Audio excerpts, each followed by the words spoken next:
So yesterday I was telling my wife that this last year, 2023, has been the best year of my entire life.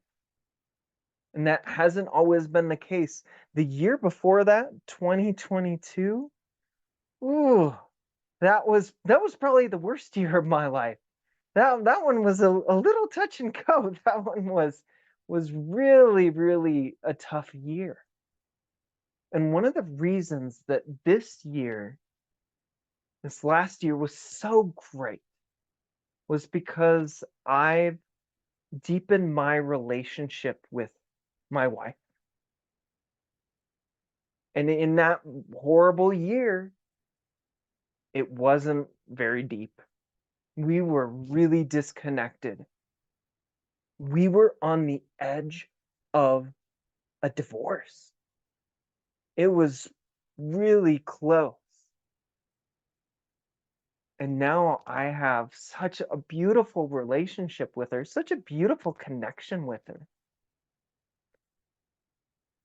And the reason why I have that is because I found an understanding of how the mind works, the nature of thought. And that has given me this ability to connect, this ability to drop what's in the way of connection, because really connection is the default. Connection is what's under the surface. And then if you want a deeper connection with someone, maybe it could be a spouse, it could be a child, it could be a friend, then watch this episode. Because we're going to be talking about love and a deeper, richer experience of love in every day. That's exciting. That is beautiful. My name is Rich Life, and I work with clients who struggle with imposter syndrome, specifically the thought leaders, the coaches, the speakers, so that they can realize their impact journey and make a difference in the world. This space that you found is the Rich Life Realization Podcast. In this space, we are going to explore together the richest life possible, this beautiful experience of life. And one of the most beautiful parts of life is experiencing love. So today we're going to be exploring the topic of love and deepening your connection, your loving connection with other people in your life. Do you have somebody that you think of right now? Think of that person in your brain that you wish you could have a deeper connection with. That is who we are going to work on having a deeper connection with. And we're not going to do it through work. We're going to do it through an understanding. Because one of my favorite parts about Sydney Banks, one of my favorite subjects that he talks about, is love. Sydney Banks is a Scottish mystic. He had a ninth grade education. He experienced enlightenment, and he became a teacher and a speaker and transformed so many people's lives, transformed my life. And one of the things that he said was that when you are first falling in love, that is actually an enlightenment experience. Isn't that cool? Isn't that an interesting thing to think about? Because I think when we look at people who are in love, we see them and we're like, oh, they're just in la la land. But no, they're actually having an enlightenment experience around one specific person. They are seeing that person clearly without the thoughts of judgment, without the fearful, insecure thinking. They're seeing that person for who they really are. And he says that not only is that available, that level of experience, that first falling in love experience, not only is that available to you, but there's actually a deeper level of connection that's available to you. I'll say that again because that's incredible. Not only is that falling in love experience available to you right now, but there is a deeper level of connection that's available to you. And the way that I see it is that it is infinite. There is an infinite level of connection that's available to you in your relationships. How exciting is that? How amazing is that? Well, you know what? Then, Rich, why aren't we in that all of the time? Why do we call it the honeymoon phase and then we get back to the real world? Well, what happens to us is, and what was happening to me in my relationship, is we start to develop this insecure, fearful thinking once that honeymoon stage passes. Really, it doesn't pass. We just start to develop insecure thinking, judgmental thinking. We start to see the person differently.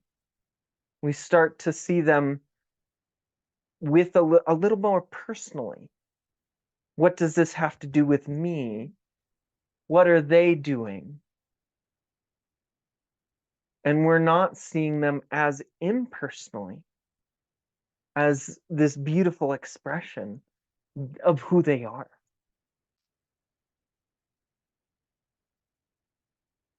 And I fell into that because I wanted to make my relationship better.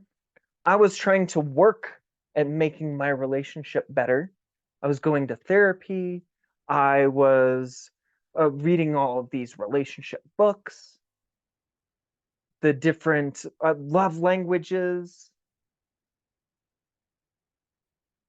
And it was making my relationship worse because I was focusing on what was wrong with my relationship. And there was a moment where Melissa and I were having just this fight, and we wouldn't fight often, but we would fight. We would get angry with each other, and she would tell me, "You need to leave," and that always woke me up. I was like, "No, I don't want to leave you. I love you." And I would just let go of all of that insecure thinking because I'm like, no, that's not what I want. When push came to shove, I wanted to be with her.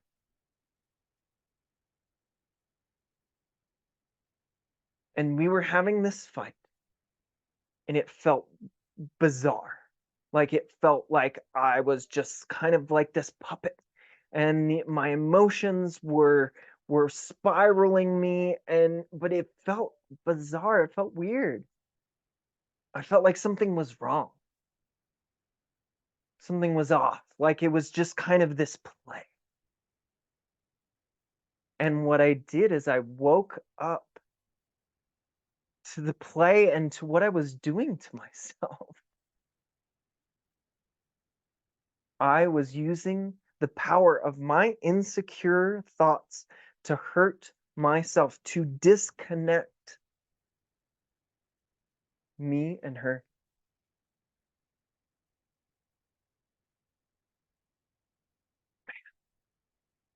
Once I realized that, I was able to drop the thinking. It didn't make sense to have this insecure thinking. I had understanding for myself about what I was doing.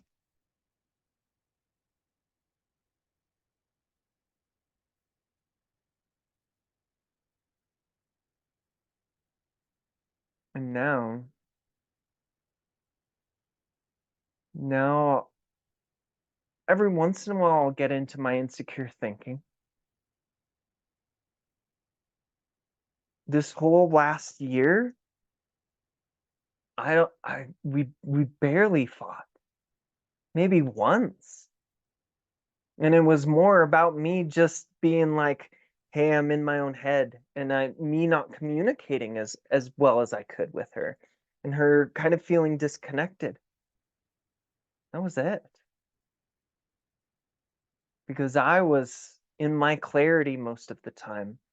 I wasn't being bogged down with my own thinking. Your thoughts can get in the way. They really can. Your thoughts right now are getting in the way of you having a really wonderful experience with the people that you care about. And they could be judgmental thoughts. They could be thoughts about you, that you're not good enough. But those thoughts are not allowing you to tap into the deep connection, the love that is there, that's there all the time, that's underneath the surface. Because one of the metaphors that I really like to use, this is a beautiful metaphor that our life is painted on this canvas. And whatever the content of our life, that's what's painted on the canvas. That's the colors and the textures. But do you know what's underneath, what's behind life? The canvas itself. The canvas is woven with love, with pure, unconditional, non-judgmental love. And that is something that is beautiful. That is something that's worth noticing. That whatever the layers of paint on the surface are trying to show you and tell you, that what's underneath the surface is something that is beautiful. That connection that you have, that interconnection that you have with other human beings in this world is there, and it's available. It's available at any moment. And you might not realize it. You might not be tapping into it. You might be taking yourself away from it. You might be lost in the tangle of your own fearful, scared thoughts that you cannot see what's really there, what you're really made of, what they're really made of. And I think one of the beautiful things is that when you understand this, you tend not to take it very personally when they get into a low mood.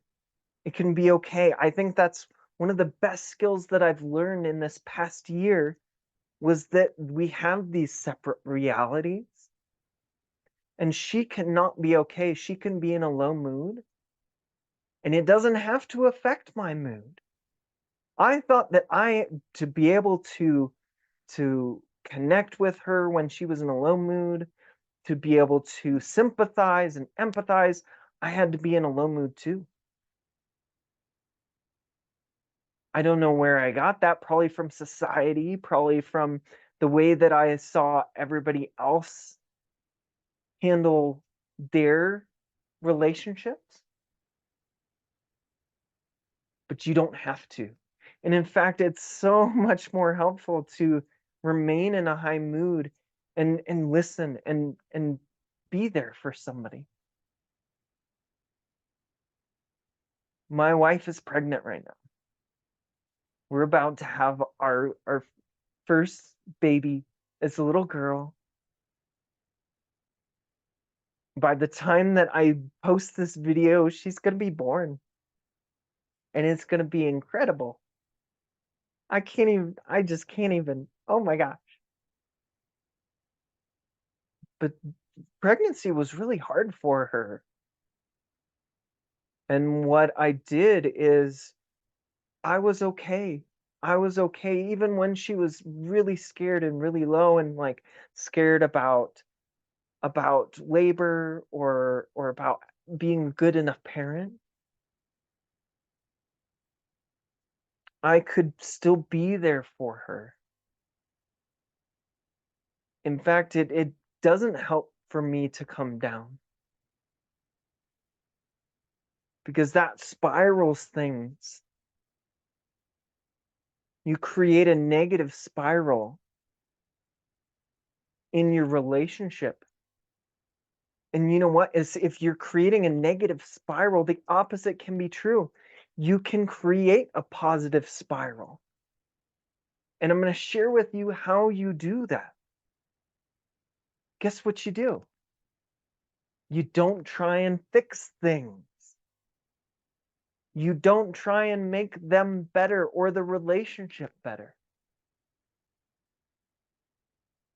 I thought that that's what I had to do. I was trying to do that so hard.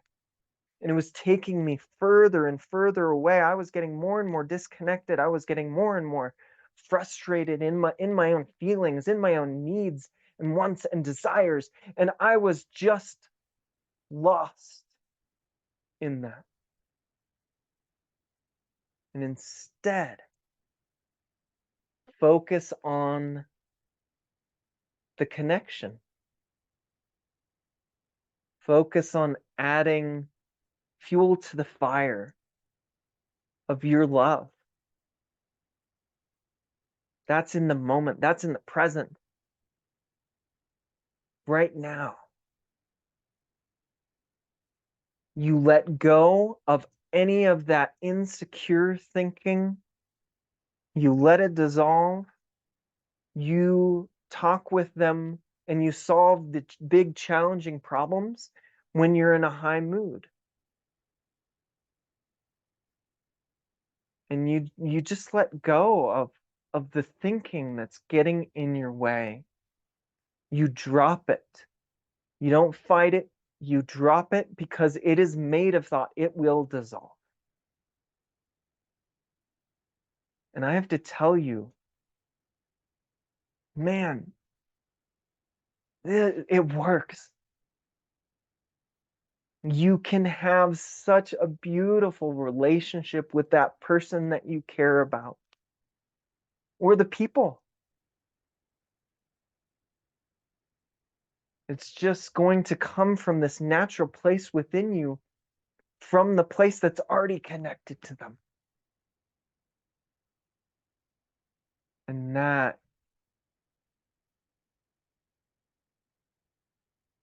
that will bring you a richer relationship, a richer experience of life, a more beautiful connection, and a deeper connection. And when there is less and less in the way, the relationship unfolds in such a beautiful way. It's incredible. And the experience of it is beautiful. It is magnificent.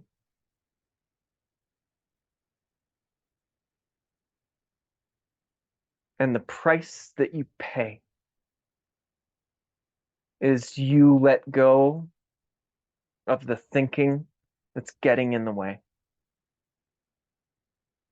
Are you willing to pay that price? I know I am. But it's hard sometimes because the thing about your thinking is that it feels real. You have this consciousness that makes real your thinking, and your thinking feels real.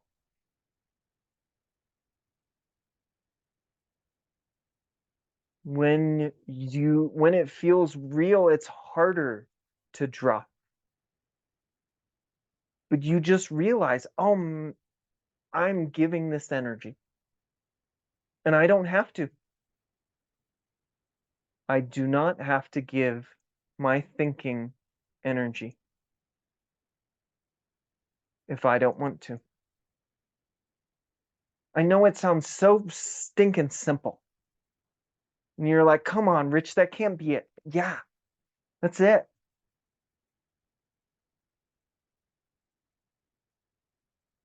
And know that that thinking, you don't have to do anything about it. It will dissolve on its own once you've stopped giving it energy.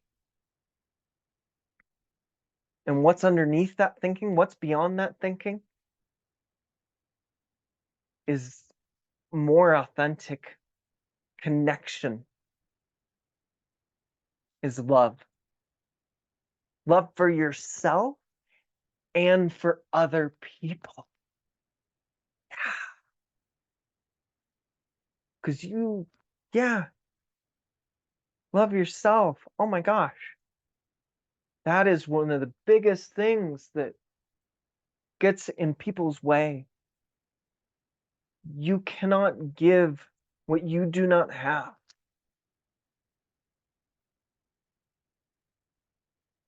Thank you so much for listening to this. I really appreciate it. I want more people to have such a great experience in their relationships, in their lives, because I think that the world is just going to be a better place when there's more love in it, when there's less insecurity and less fear and less anger. And I want that for my little girl. I want that for my daughter. And I want her to have an incredible world to grow up in where people are joyful and connected. And that's available. It's available to us. Just as that feeling of first falling in love is available to you right now. Just like Sid Banks says that and even a deeper level of connection is available. Oh my gosh. That's awesome. That's awesome. Explore that. Who wants to explore that? Raise your hand. Raise your hand out there. Comment. Tell me who wants to explore that with me. Who's in this rich life journey? I am. And I hope you are too. Because it's awesome. It's a great journey. It's very rewarding. It's very rich, if I do say so myself. So yeah, thank you so much for listening, and I don't ask for a lot with this. I'm not gonna put any like advertisements or sponsorships or anything like that on here. But I do would the only thing that I ask and the only thing that I'd like for you to do is to share it with somebody that you think you would like them to have a deeper connection with, somebody that they care about. That's all. It could be just linking an episode, sending a text. It could be as simple as sharing on social media. however you want to share. Like I said, I want to reach more people. To want this message of the heart, of my heart, to be heard more. So if you do that, oh my gosh, I can't thank you enough. You are the best. And if you got something out of it, I'm so glad. I'm so freaking glad. You're awesome. Thank you. Bye.